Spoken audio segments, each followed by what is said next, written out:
Greetings, fellow geeks, and welcome to Pretend Low Earth Orbit for transmission number 665 of Geeks in Space. I'm Rob Commander Takamalda, and today we're going to be talking about the inevitable robot uprisings, ninja attacks, the Sandman casting, Boba's new book, anything that Ambaloo wants to tell us from Discord. But I have to do this with Chris DeBona. Hi. Rob Roseboom. I'm neither a ninja or a robot, but I might be a Mandalorian. The government can't verify that I'm a person, so I must be from somewhere, right? Well, you know, Mandalore isn't a race; it's a creed. Yeah. Well, so Mr. Roseman, one of the things that I thought was, given your history, I mean, are you 100% sure your parents wanted the government to know about their children? I mean, I'm pretty sure. We also did discuss the possibility that there's a born identity situation going on here, and I've just been plausible. I've been trained to forget that past life, but unfortunately, some of the people I was hanging out with last night have known me since I was 4.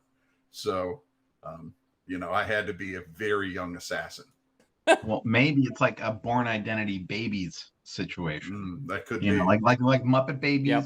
But born identity. But they're born. And you're just waiting for that moment at probate where they say, yo, your real name is Eviga Blumencraft. And you're like, and then you kill him with a pen.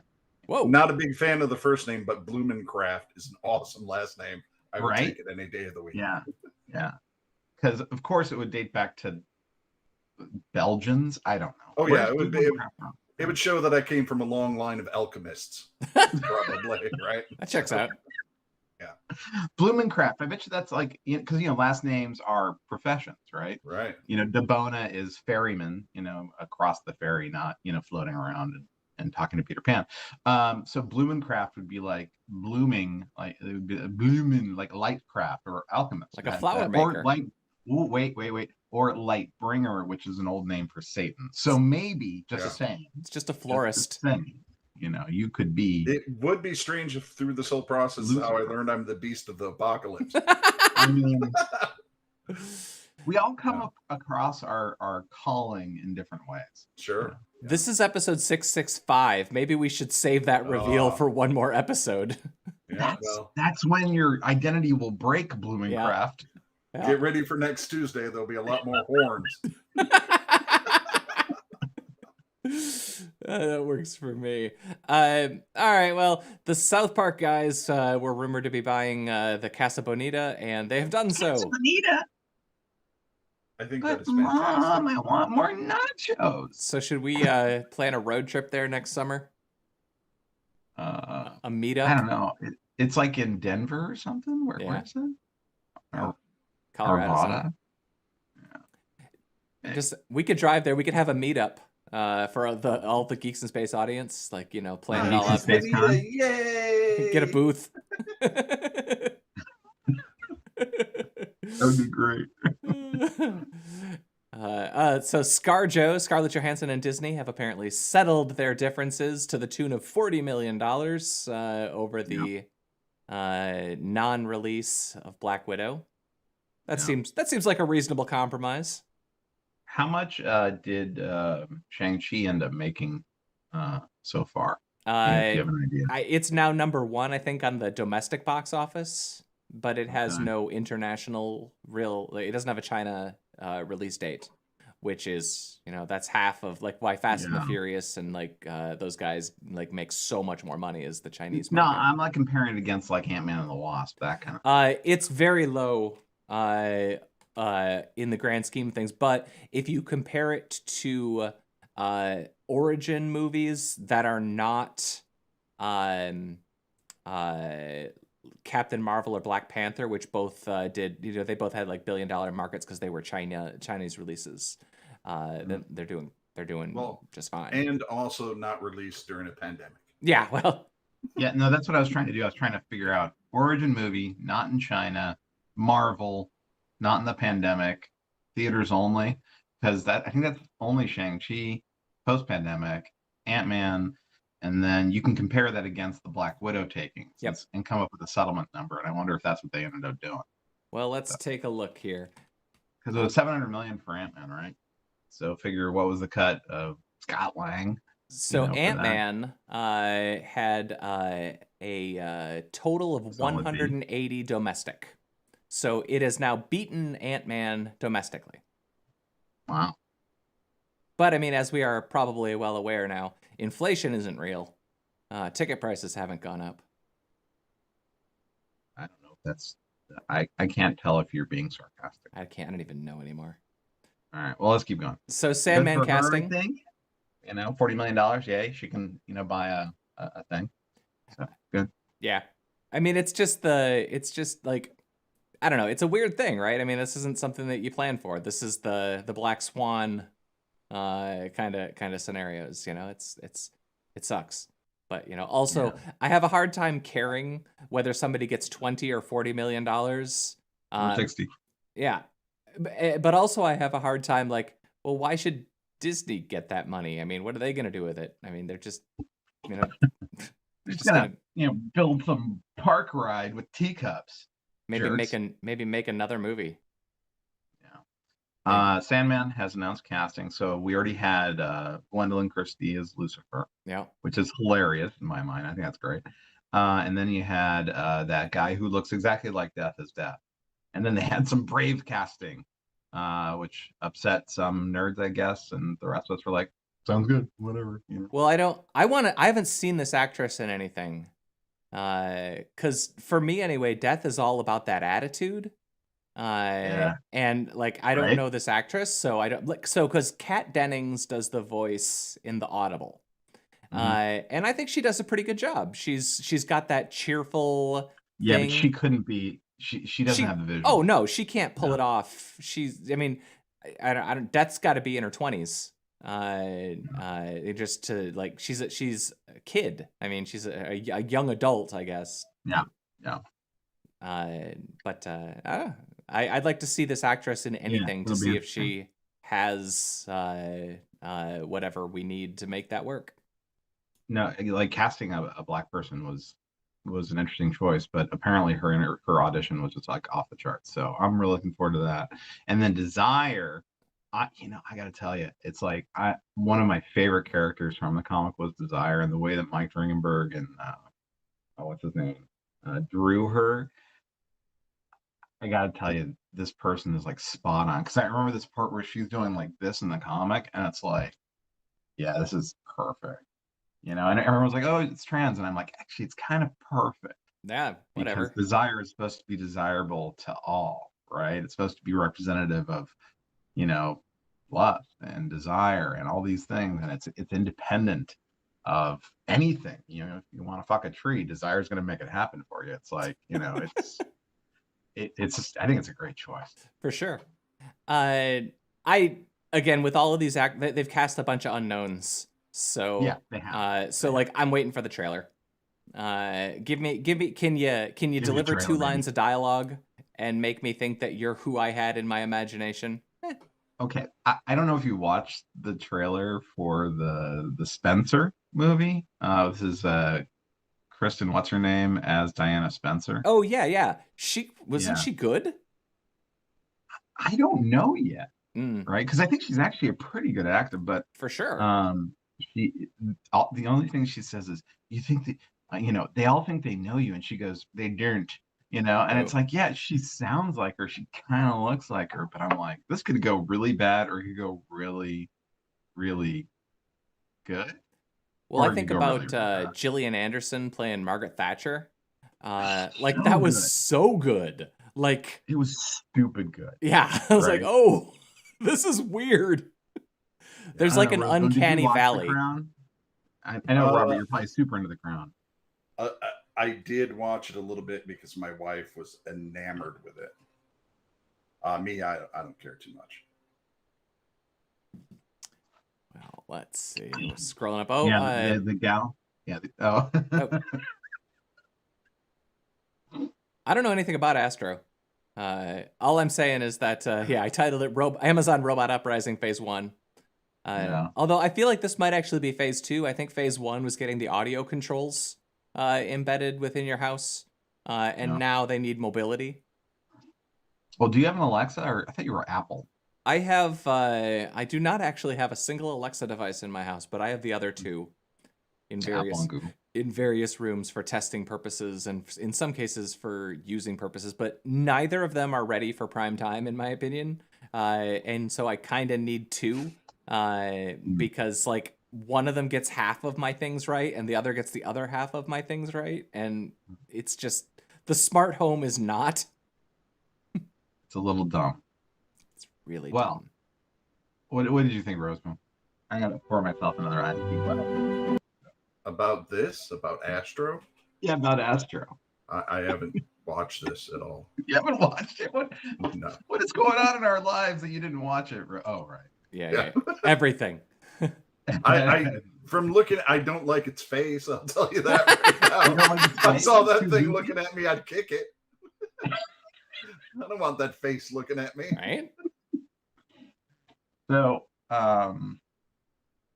yeah, it has this moment where, I'm like, the hell? First of all, this is too jokey about raccoons coming into your home. Yeah. You know? But it is It's bringing not like that he put fellow the a beer beer. in Oh, it's a himself. lady. Somebody put the beer in him, you know? The raccoon did it. The raccoon. They partner up. They partner up to Well, that's deliver part of the robot uprising. beer. Yeah. It looks really well. So here's the thing about Amazon. These people ship. They really execute. They do. Right? So somebody who competes with Amazon, it's like, geez, they're really good at shipping stuff. So the one thing about Astro that I thought was actually pretty neat was the periscope camera. It's like 3/4 of the way in, and basically it comes up on a stock. Yeah, for telepresence. So you can do video calls and stuff. But they do it to look. If you go back, they do it to look at the gas gauge on the oven. Which So is what is this thing supposed to do that hit just a variety of smart devices won't do already? It rolls around. It has wheels. Oh, that's what I thought. It gets in my way. It fights the dog. It gets in my way and has a stupid face that looks at me from around corners. Well, I'm picturing I have friends with large dogs, and they would absolutely destroy this thing in like 3 seconds. Oh yeah, for sure. I mean, it's not long for this world. Tulip would knock this thing over and grab it and try to bring it outside with her to play with. Get it in its mouth and shake it. But no, I want like 20 of them. But like I would use them for other purposes. I mean, this is really in your wheelhouse, Malda. Oh, for sure. You had the Aibo. The Aibo can like ride the back of it. I love little robots and little gadgets. I think this is the best. But I'm not buying one of these. So I guess maybe that says something about the need. I do think that it would be useful if so they show the camera going up. I want the screen to go up. I want the camera, the screen to be at eye level so that you can use it as a telepresence thing. I think that would be awesome. Then I could have Rob following me around through my kitchen, like knocking on doors. I can already and stuff. do that. You just have to hold your phone to do it. But I want the robot to do it. And also, I'm pretty sure you've been doing that because I keep hearing weird noises. I'm picturing somebody modding it so that it's like the wheels turn other wheels and it's up on a platform or something, really screwing up. It's like, direction finding. Be hilarious. All right, let's keep going. But they announced a whole bunch of stuff. Book of Boba Fett, December 29. It premieres the same day as the last day of the Hawkeye TV show, thus guaranteeing we've gotten to the point now where there's going to be new Marvel or Star Wars content probably every day for the next year, every week. That's the way to do her. Mm-hmm. Well, you're going to watch your Disney on your Disney while your Disney does your Disney. That was the other thing at the Amazon announcement. Now you can say, hey, Disney to Alexa. And there's a whole bunch of Disney content on the Disney. So you can Disney your Disney. I will say that the fact that I can't control the key phrase for the smart devices in my house is just, like, it is 2021. Come on. I say something and like 6 different devices ping from different parts of the house. Yeah. So I know you can do it on Alexa, actually. I think Alexa is the one that lets you do that, but Google and Apple probably don't. So Nope. Got a brand, it's a man. hard Got a knock life. brand. It's a hard knock life for you. That's right. Reliable triggering of lucid dreams. Yeah. Was this They Rob? found that Alzheimer's drugs Yeah. coupled with a treatment called mnemonic inducement of lucid dreaming, mild. Like, really? That's the acronym. Gives you an extremely high chance of being able to kick your dreams into lucidity. So that's interesting. Yeah, it's very interesting. I wonder how long it would be before they set up, like, like float tanks are huge over here. Yet, I wonder how long that would be before they could get approval in a medical setting to apply this medication to you, have you do the training, and set up like lucid dreaming booths for you to go to. Wait a second. You led with float tanks are really popular out here. Mm-hmm. Can you unpack that? Do you secretly live in like the midsummer cult? Or, is William Hurt running around giving everyone Epsom salts? Dude, you should know as much as anyone living in California how freaking popular float tanks are. I had heard, so right around Altered States coming out, I did look it up on the then proto internet, and the only one I could find was in Berkeley, right? I don't know if that's still popular. Oh yeah, It is? I think there's 4 float tank facilities in Ann Arbor. I'm pretty sure there's one in Jackson even. That's weird.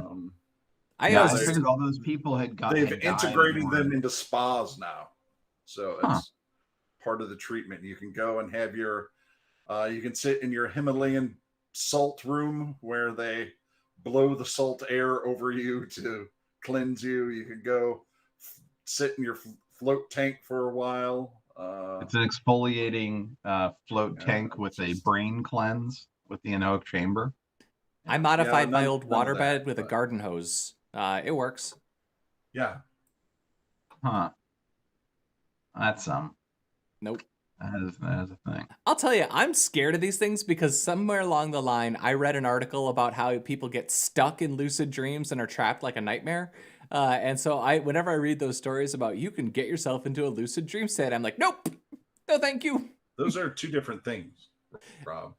Sleep paralysis is different than lucid dreaming. But so I once read an article, and it was probably BS, but it was one of those things how people experimenting with lucid dreams could get stuck into sleep paralysis and nightmares and stuff. And so I'm like, I just don't want to mess with that. I already sleep real good. If you die in the Matrix, dreams, you die in real life, Rob. That's what I heard. And if somebody hits you on the back, like your facial expressions will freeze. I read it in a book somewhere. That's just lag. I'm just lagging, Chris. So I know about the Sinking Skyscraper, but so I linked to this. Yeah. So what happened was, they built this skyscraper over the Transbay Terminal, which is where all the buses and trains and stuff come into San Francisco. And when they put it up, it started doing this, Yep. And so it was leaning a couple feet at the top, maybe a little more, and it was getting worse. And so people freak out, lawsuit, and the city's like, can we fix that and shit because it's gonna fall over. And so they start doing these ameliorations. And the way they were doing it is they were digging pilings next to the pilings to shore up the pilings, right? And the tactic was basically adding pillars, right? And then a geotechnical engineer is like, you're doing what? Because apparently they were putting the pillars too close to the other pillars, and so they're accelerating the lean because they actually made it worse. So they made it worse, right? Cool. Because like a lot of cities, San Francisco is basically, that part of San Francisco is on fill, old shipwrecks, right? So they have really, really long tubes of concrete that act as friction piles, and it's kind of like a boat. right? And so if you get it wrong, it can lean. And it's not good because it can fall over, Well, right? Like those. I know one thing about California is that the ground there is really stable. They never have like geological activity, so this is probably like no big deal, right? It can just lean forever. Well, there's this concept called liquefaction. Oh Right? yeah. And what that is when the ground shakes and everything underground says, "Oh, I'm moving," and so it acts almost like a lubricant, right? It's you see this in ships, like when sand or sandy grains will move and become like liquid, right?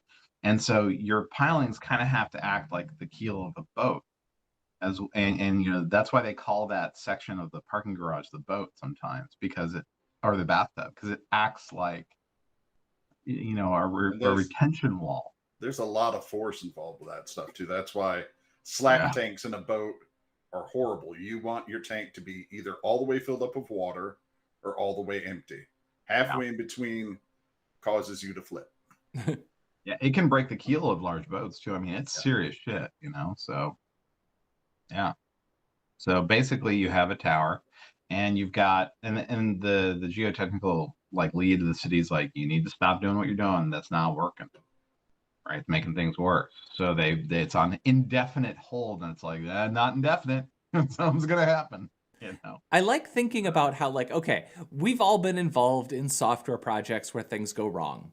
And you gotta fix them because they're in production, whatever. You gotta do the fix. And so sometimes you have to do kind of dumb things or riskier things because there's urgency.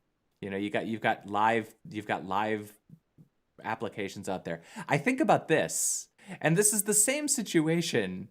Like you can model this, you can do your math, but the reality is that like this is a once kind of thing. This doesn't happen, all the time. This is drilling pylons into sand in order to prevent a tipping skyscraper. This is a rare event, and you can't really know for sure what's going to happen. You can. So I'm not ready to say that, but if I were going to say, what's the next building to start tipping, it would probably be something in the Hudson Yards because it's the same kind of thing.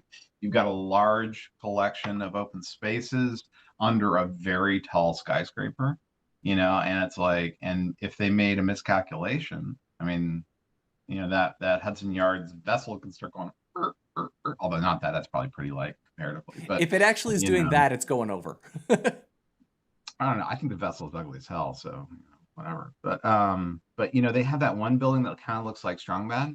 I don't know if I pointed that out to y'all.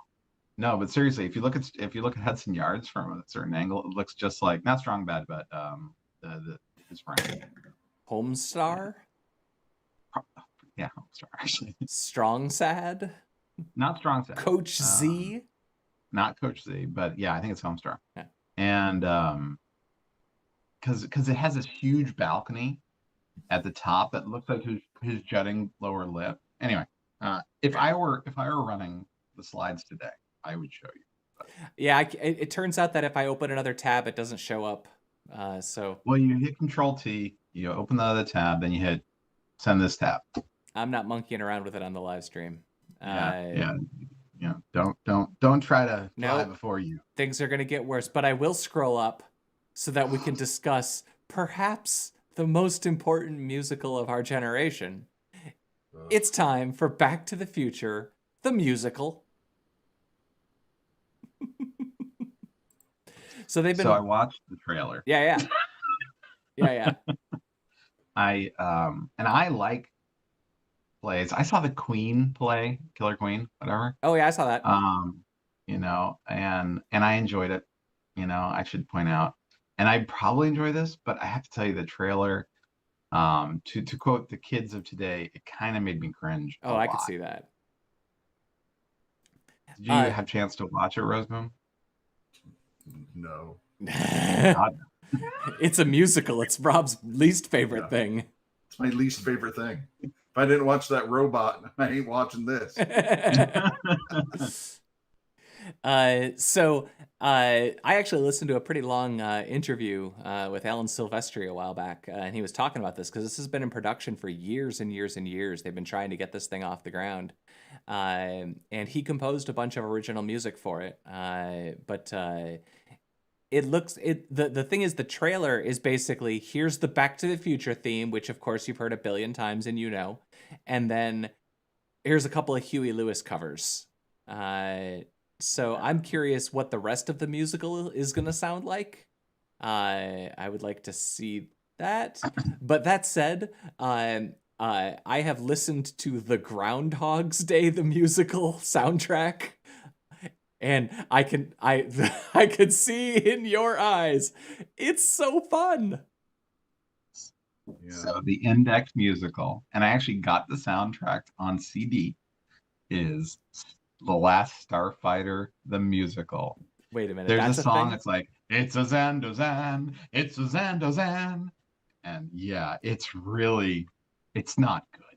It's not good. It's a hell of a soundtrack. Do you want to know what is really good? Evil Dead the musical. Evil Dead the musical is awesome. That's a lie. It is so true. It is Splash Zone on the first 3. Yeah, well, so I saw that in theater, and we sat in the Splash Zone with Uriah, in fact. And what we did not know is that the Splash Zone, it's not the Splash Zone. It is literally, they are dumping buckets of unsweetened Kool-Aid on you, and it's not warm. So basically, by the end of the show, I was ready to go into hypothermia. I was shivering so badly. And I felt bad for, we were with our wives, and like they're wearing that. We bought the Splatter Zone seats come with t-shirts. And it's like the t-shirts are now wet t-shirts, and this is bad. This is really bad. It was really kind of embarrassing, but the musical is really, really, really fun. And the songs are super catchy, and it actually is very enjoyable and very watchable. I can't say about the Groundhog's musical because I've only listened to the soundtrack, but the Evil Dead musical is awesome. Okay. That sounds terrible. Like abusively terrible. You're wrong. Like one of those timeshares where they don't let you go to the bathroom during the presentation. Terrible. Evil Dead is barely watchable. I can't imagine sitting through a musical version of it. Like, I like it. I understand it's a cult classic. Sure. And I saw Army of Darkness more times than any other movie I've ever seen in the theater. I saw that. But I wouldn't tell you that Army of Darkness is a good movie either. I just kind of liked it. I hear you, but I'm telling you, and I'm standing by it. The Evil Dead musical is awesome. Well, so we think that it's very likely. So now it's me and Rob Roseman speaking about you, Rob. It's very likely you'll enjoy this, but people with taste are gonna have a hard time. Just saying. Well, I'm skeptical. I'm not sure this is gonna go well. I'm skeptical of this, and it'll have like a 20-year run. Right? No, I'm skeptical of this because it looks like they're just gonna follow the beats of the movie and play it straight. The reason that the Evil Dead musical does work is that it makes fun of it, and it hits the plot points. But like they sing a song about how they're 5 kids that are just gonna go into the cabin in the woods to have like fun. The cabin in the woods. The cabin in the woods. We go. 5 only codings go for the cabin in the woods. It's great. It's so fun. I've never seen it, and I can hear the song. Yeah. Let's keep going. What else we got? Well, the last one I think we got on the list is the special ops troops that got attacked by a ninja. Yeah, it's kind of Roseroom. This has got to be you. It is. It is. It made Stars and Stripes. It made Stars and Stripes though. So evidently, there's the Night Stalkers, the Special Forces helicopter folks were having some sort of like exercise together, and the sergeant's outside smoking a cigarette. I was about to say a joint, but smoking a cigarette. And this dude dressed up like a ninja walks up to him and he's like, "Hey, do you know who I am?" And the guy's like, "No, I don't know who you are." And he pulls out the sword and starts attacking him. So this This Special Forces sergeant runs, takes off from the ninja with the sword, and the ninja with the sword starts attacking buildings, picks up a cinder block, throws it through a window, hurts a captain who's sitting inside his office, and then runs away in the night. They catch him because he ran out of smoke bombs, so he couldn't get away like he'd been taught. And so they arrest him, but they're not releasing any information about exactly why he decided to dress up like a ninja and attack a special forces unit in California in the middle of the night. But I'm sure there was a good reason. Well, something, ninja code, something. Yeah, the I think we can all agree this was almost certainly not a Japanese person. You don't think this was the initiation rites to get into the 10 rings? I don't know. It didn't say in the article, but I don't think he was an actual ninja. Oh, I think he was just a guy maybe dressing up like a ninja. He got a Halloween costume. I don't also, know. if you attack ninjas someone, are now like ISIS. You can be a ninja if you're a ninja, you know. And if you you attack someone with a sword, and you're a ninja, and they just run away after you attack them with a sword, you got to learn how to use your sword better. So I'm in Sacramento, which is probably about, I don't know, 40 miles from Travis or 50 miles from Travis Fairfield, which is probably where this was. And I'm picturing it. Yeah, this totally happened. So Sacramento's like, what's the capital of Michigan? Is Lansing. Lansing. So yeah, it's like California's Lansing or New York's Albany, you know. We have a bunch of big cities you've heard of, and then we have this other thing. Yeah. For legacy reasons, we decided to let it be in charge. It feels important. Wow, that's a hell of an article. Do you have like a Google alert for ninjas? No, I just sense them. Yeah. He senses their presence. Yeah. Your Ronin status as a samurai from the Meiji era. I think they might be my people. I think that might be why the government can't find me. That's right. I'm actually from a long forgotten clan of ninja. Well, I know I was kind of obsessed with ninjas as a kid. That's all of us were. I mean, who wasn't? Yeah, for sure. I even bought a throwing star. Oh yeah, of they had course. them. in my room. Yeah, I've got one in the office next door. And then I hung a poster over the holes in the wall that I was making. That's a load-bearing poster. It covers up the ninja stars.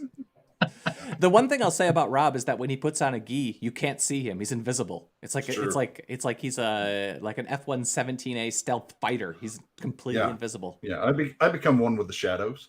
Yeah, did you see him when he was at the inauguration? No, you can't. Exactly. Yeah.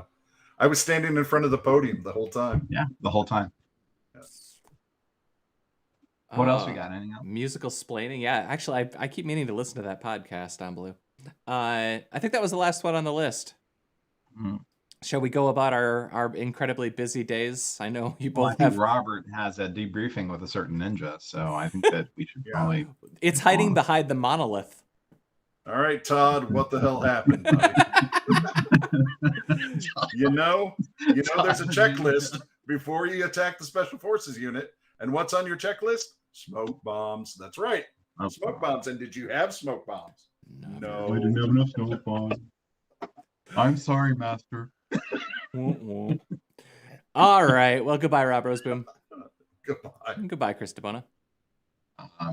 I just want to tell Todd, we appreciate the effort, but next time, I don't know, bring your A game, bud. All right. Well, I was Rob Commander Taco Malda, and the next episode is going to be 666, so who knows what's going to happen. Bye.